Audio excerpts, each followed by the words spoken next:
vamos a hablar en este momento, lo anuncié hace ratito, no solamente es para cuando alguien se muere.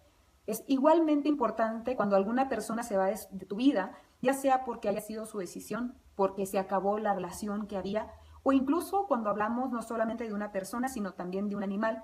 Tuve el caso de una mujer que tenía un serio problema para elaborar el duelo con una depresión muy profunda porque se había muerto su perrito. Su perrito tenía un lugar dentro de la familia como un miembro al mismo nivel como si fuera un hijo, por lo cual para ella era sumamente complicado. Por eso es muy importante que no juzguemos diferentes cosas, nunca, ¿verdad? Pero en el asunto del duelo, primero, no hay que juzgar sobre si para alguien el tipo de muerte o la forma en la que se fue algo o alguien, muerte física o emocional, es para nosotros importante o no. Tendemos, por ejemplo, a medirlo sobre si alguien era buena persona, si no lo era, si fue injusto o si fue justo, entre comillas. En fin, que tendemos siempre a andar analizando, ¿no? ¿Qué podría ser, qué debería, qué no? E incluso también las reacciones del duelo. Con todo lo que está pasando ahorita en el mundo, en las redes sociales, cuando he visto que alguna persona sale manejando una diferente reacción ante el duelo, ante la posible pérdida o pérdida inminente de alguien. Y por ejemplo, si estamos hablando ahora aquí con el terremoto, una mamá salía que había fallecido su niña en una de las escuelas y ella estaba totalmente bajo, entre comillas, bajo control. Bueno, los comentarios de las personas acerca de que no amaba a su hija, entonces no era cierto, cómo era posible, o si era incluso alguien pagado para hablar sobre la muerte de su hijo, fueron muchísimos los comentarios, ¿no? Porque parece que los seres humanos juzgamos la muerte de una forma muy dura, y más la tendencia del latino. Si no vemos que la muerte se está tomando como algo totalmente duro, flagelante, con las lágrimas, con el caos y el drama, todo lo que da, que no es para menos, es una pérdida, lo tendemos a juzgar como que si no estás mostrando tu dolor, entonces significa que no te dolió tanto. Incluso vamos a un funeral y todos creo que hemos pasado por personas o hemos vivido de cerca lo que es la muerte desde que estamos pequeños, desde que se nos muere el pececito, el perrito, el gatito. Todo esto son introducciones a cómo vamos viviendo este enfrentamiento de cuando algo se va de nuestras vidas. Todo eso nos va enseñando mucho acerca de la reacción, pero ya deberíamos de haber entendido como personas maduras que se supone deberíamos de ser ante esto y la empatía del sufrimiento del otro y la forma en la cual lo está viviendo, que cada quien tiene una forma muy diferente de reaccionar.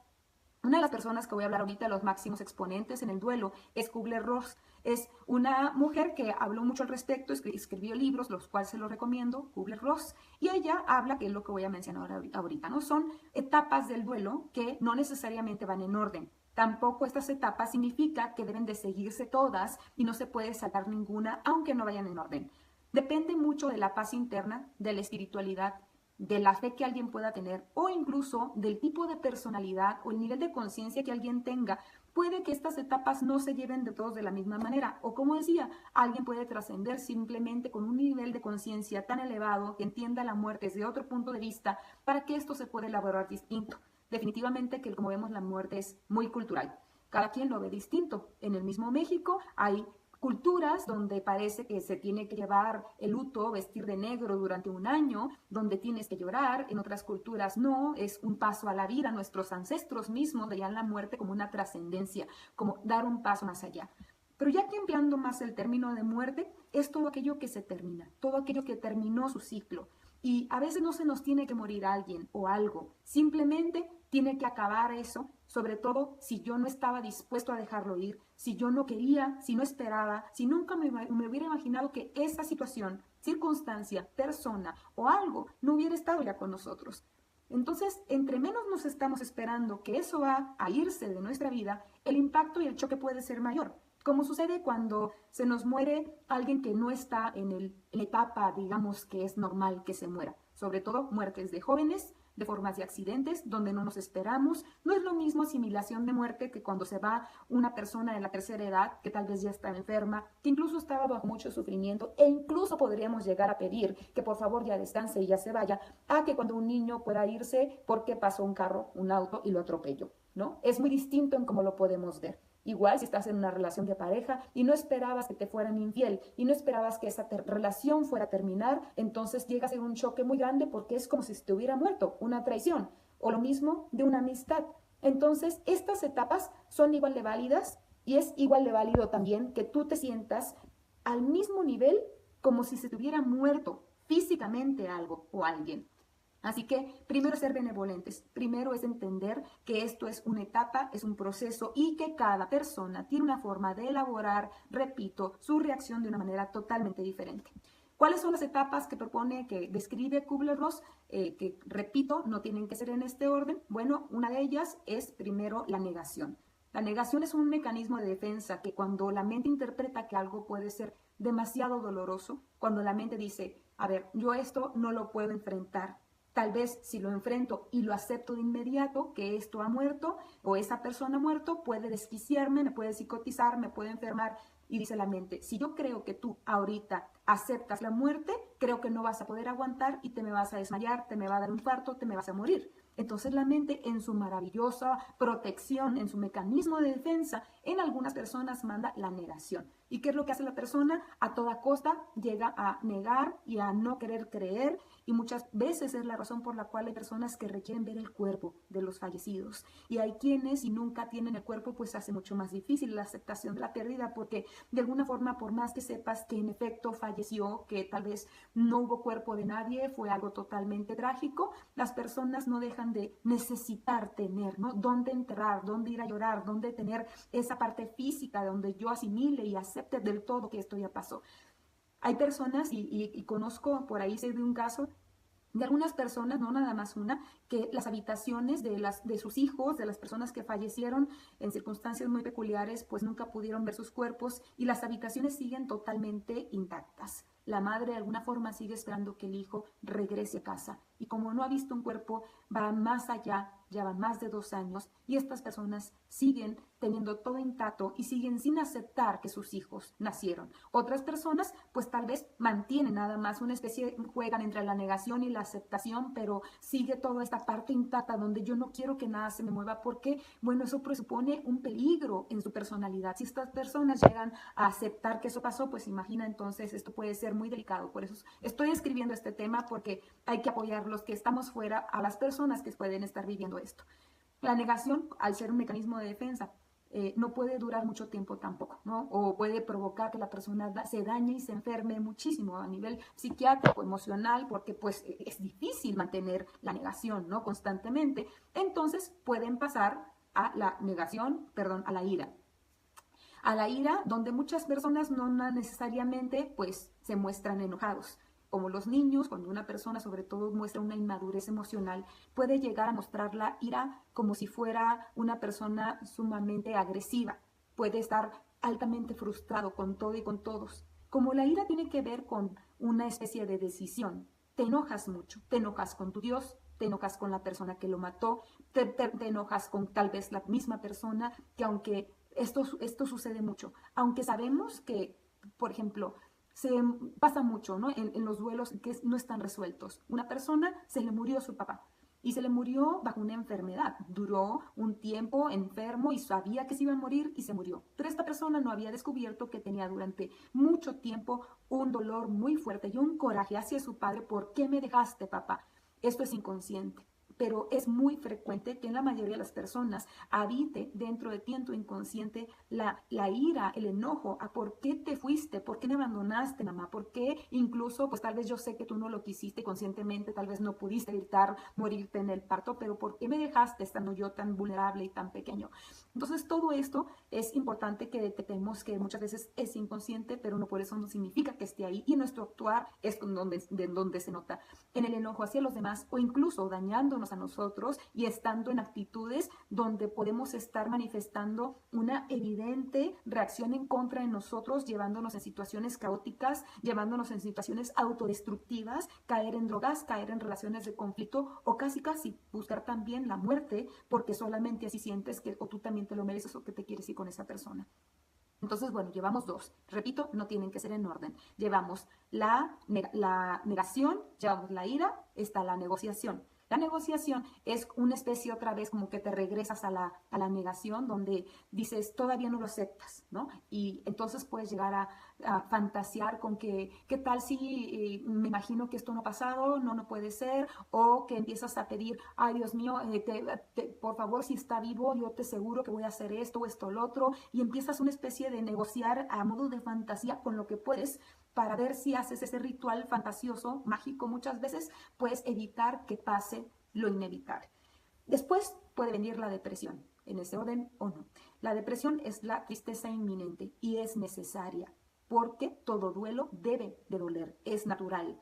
Lo que debe de evitarse y lo que cambia según el nivel de conciencia es el sufrimiento, que es el limón a la herida. Es cuando ya te sientes víctima porque a mí, y cuando ya se perpetúa en el tiempo. Cuando ya llevas un tiempo donde ya ha pasado más de un año, ya van 2 y siguen los años, y hay personas que llevan 15 años, me llegó un duelo atrasado de 18 años y la persona seguía en el total falta de elaborar el duelo, nunca había llorado, no había manifestado nada, se bloqueó por completo y traía un duelo marca chamuco de 18 años, de no haber nunca dados el tiempo de aceptar, de llorar la pérdida.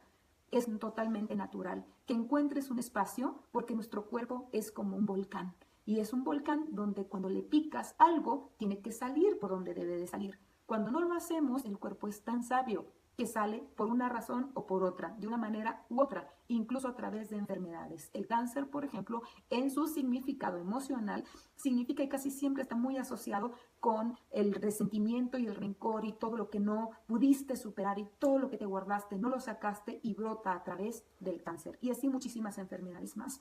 Entonces, la depresión, pero no desde la clínica psiquiátrica, sino la tristeza profunda, es normal cuando algo se te fue, pero debe de darse un tiempo, al menos todo el primer año de la pérdida, sobre todo la muerte física, es muy difícil, porque es el primer año en el que no está, primer cumpleaños, primera Navidad, primeros festejos, todo lo primera vez que no está. Y lo que debería de llegar todos es la aceptación, ¿no? Cuando ya pues llega un punto en el cual aceptas que se murió, aceptas que te duele, aceptas que se fue, aceptas que ya en esta vida no. Aceptas que esta persona tal vez no toca que esté contigo, esté con alguien más. Acepta que esa relación terminó. Aceptas que no sea más tu amigo. Aceptas todo lo que significa que se perdió. No significa que deje de doler. No significa que ya no se te va a venir nada a la mente. No significa que de repente no va a haber esas reuniones donde van a estar hablando de tal persona que falleció tal vez hace años y vuelven las lágrimas. Pero ya es unas lágrimas desde el recuerdo de lo bonito que hacía esa persona en tu vida, del legado que dejó, de lo mucho que se rieron, de las travesuras que hizo o de todo lo que pasaba cuando esa persona estaba junto a ti, física o emocionalmente. Entonces todo eso ya es normal, es lo bonito y es el parte de la vida. Todo el tiempo estamos muriendo, a cada instante nacemos y morimos, nuestras células, la vida misma, las plantas, todo es un constante nacer y morir. Y es muy importante que vayamos enseñando a los niños desde nuestro ejemplo cómo enfrentamos la muerte. Si los enseñamos algo lo más trágico y al llorar desesperadamente y a no soltar y caernos como madres o padres en una total depresión, abandonamos a los niños van aprendiendo a que eso pues es lo peor, o que nunca los acercas en absoluto a la muerte, y pobres niños, que es algo que evidentemente se van a tener que enfrentar. Llega un momento en el cual, como nunca se les enseñó a enfrentar la muerte, se les protegió al máximo de todo, el día que viene una muerte llegan a tener un enorme choque. ¿Qué hay que hacer? Pues lo ideal con los niños es que hacer que tengan mascotas, que tengan, como decía, pececitos, que tengan una plantita, que vean el proceso natural de la muerte. Si se les muere el perrito, la verdad es sano que vean que hay que enterrarlo o lo creman, o todo el proceso del luto, del duelo, de la honra, el agradecimiento y del adiós, algo que se va. Los niños se despiden desde su popó, ¿no? Desde que van al baño, y algunos hasta lloran porque le bajan a la palanca y tienen que despedirse de algo. Entonces, esto es normal y los niños siempre lo van a ver con la naturaleza con la que como adultos nosotros estemos enfrentando eso. Queremos hacer una humanidad sensibilizada. Ve nada más el montón de noticias que hay hoy en día. Este año ha estado, pero tremendo en el proceso de ver muerte constante, y no pinta para que esto vaya mejor. ¿Qué tenemos que hacer? No es acostumbrar a los niños a que vean muerte en todos lados, sino cómo ellos pueden ir teniendo un enfrentamiento saludable de lo que es la pérdida, y también la sensibilidad ante la pérdida del otro. No burlarnos, no reírnos porque alguien más perdió, no hacer memes de algo, de una tragedia, porque también en eso caemos en la falta de respeto. Tanto la vida como la muerte merecen su mayor honra, porque es un proceso natural y de mucho aprendizaje, y es algo en lo que evidentemente vamos a tener que estar toda la vida. Así que bueno, con esto me despido. Pásenle este video a las personas que estén viviendo esto, o al menos solicítenle que acuda ayuda, llévenlos, ayúdenles a hacer una cita con un profesional, con un psiquiatra, con un psicólogo, con un, se me fue totalmente el nombre de los terapeutas especializados en el bien morir o todo lo que tiene que ver alrededor de la muerte. No puede ser que se me olvidó. Alguien por aquí me va a recordar, y si no ahorita me voy a acordar el nombre de estos profesionistas, que es una especialidad o es una especialidad de este tipo de terapia de proceso. Pero si no, pues también la lectura, ¿no? La lectura, como los libros de Jorge, tanatólogo, muchas gracias, ya me dijeron por aquí.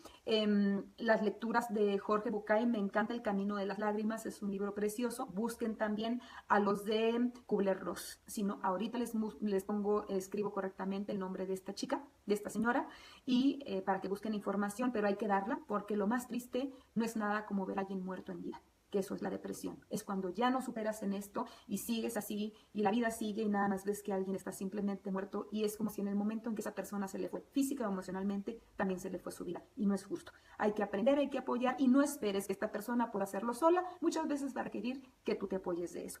Que tengan un excelente día. Gracias.